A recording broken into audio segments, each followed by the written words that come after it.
Alin nga ba ang mas angat sa inyo?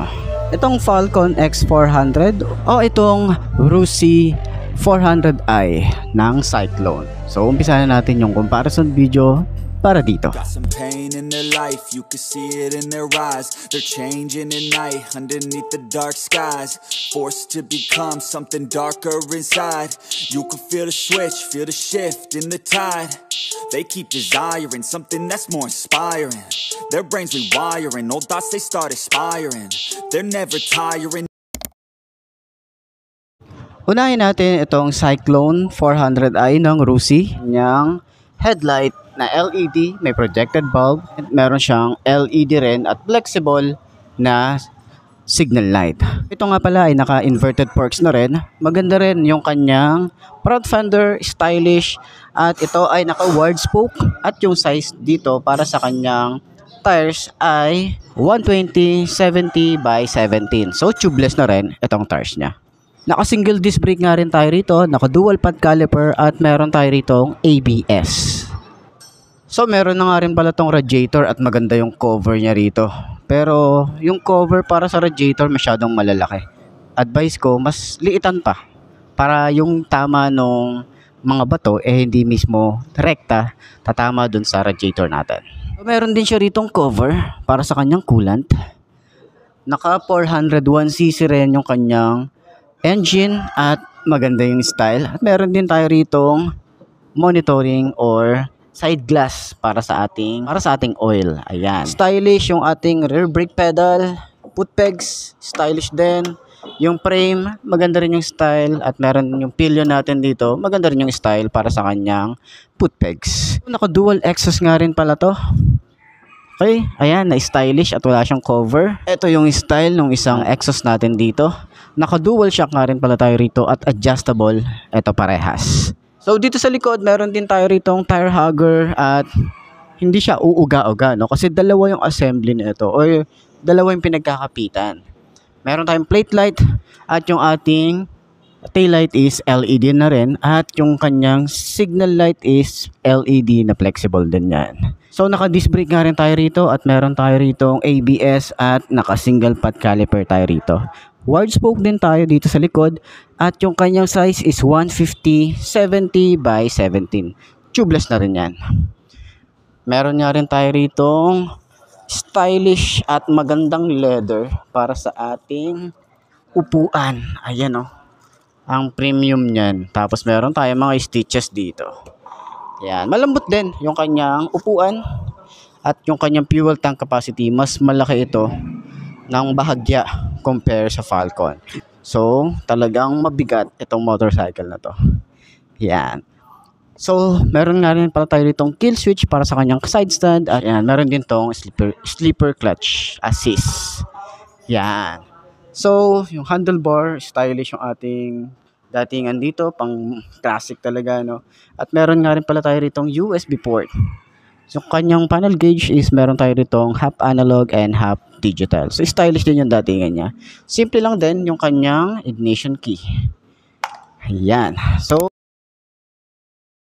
dito naman sa ating Falcon X400, meron tayo ritong LED rin na headlight.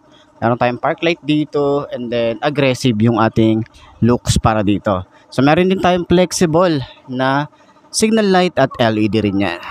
Sa lever, meron tayong adjustable parehas at meron din tayo ritong inverted forks and yung ating front fender na stylish din yung ating datingan at sa kanya namang disc is naka dual disc brake tayo dito sa harap, parehas lang naka dual pad caliper at meron din tong ABS. Ang size natin dito is 110/70 by 17, so tubeless na rin itong tires nya.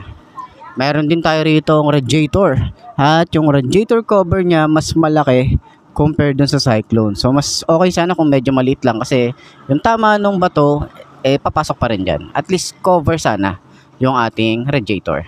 Meron din tayo ritong cover para sa ating makina para siyang naging skid plate. Yung ating engine is naka 401cc na rin ito. So legal sa expressway. Meron din tayo ritong side glass para sa ating monitoring ng ating oil. maporma din yung ating rear brake pedal at yung ating foot pegs para dito. Ganun din yung foot pegs para sa angkas. Maganda rin yung ating mga frame dito, yung ating chassis. Yan, stylish talaga siya. And then, meron tayo ditong dual exit na muffler. Yan, stylish to lalo. Meron din tayo ditong cover. Ayan, meron tayo ditong monoshock at adjustable naman siya. Meron tayong tire hugger and mudguard para dito. So, naka-disc brake na nga rin pala tayo rito at naka-ABS na rin. So, ang size dito sa likod ay 150/60 by 17. So, meron na rin pala tayo rito plate light at reflector. Meron tayo rito maangas na LED taillight at yung ating signal light na flexible din. So, sa ating upuan, halos hindi sila nalalayo. Pareha silang kulay brown. Pero mas maganda sana dito sa kulay orange is kulay black yung ating seat. Mas maporma siya. So, dito, medyo macho rito. Tsaka malambot din. Yung foam niya, halos same lang din. So, sa OBR, hindi rin tayo masasaktan dito dahil makapal yung foam niya. Malaki din yung ating fuel tank capacity, pero mas malaki si Cyclone compare dito. So, kagandahan din dito, meron na tayo ritong built-in dashcam or camera sa harap. Sa kanyang panel gauge is naka fully digital tayo dito, tsaka naka 5-inch TFT display tayo na colored. Yun ang kagandahan dito sa motorcycle na to. No, now they feel the fight in them.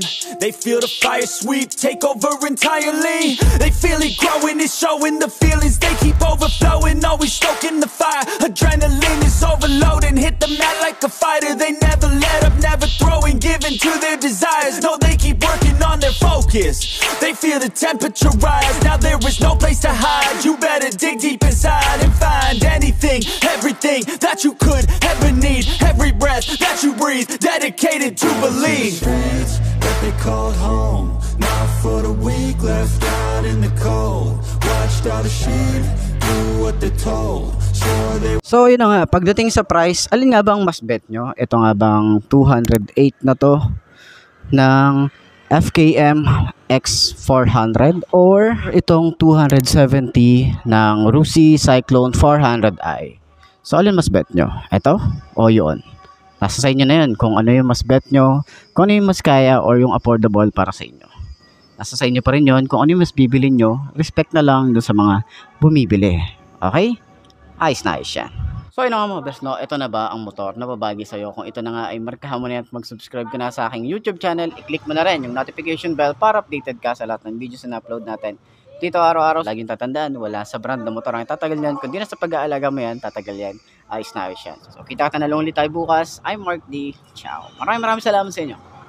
Bye-bye.